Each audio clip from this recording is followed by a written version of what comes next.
Hey, thanks for watching Papa John's World. Watching Grandma do all that work. Anyway, this is my old Makita chainsaw. It might be Dolmore or whatever they are. Can't get parts for it. The next breakdown is going in the junk pile. By golly, it's a cutter though. I think it's a 60cc saw, and it's running a 20-inch bar. And it was tight and sharp before I started.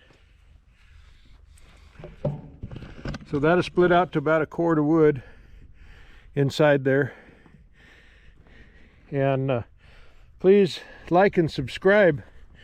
What you're going to see next, I'm going to deal with some of these big ones, like this one and that one and that one.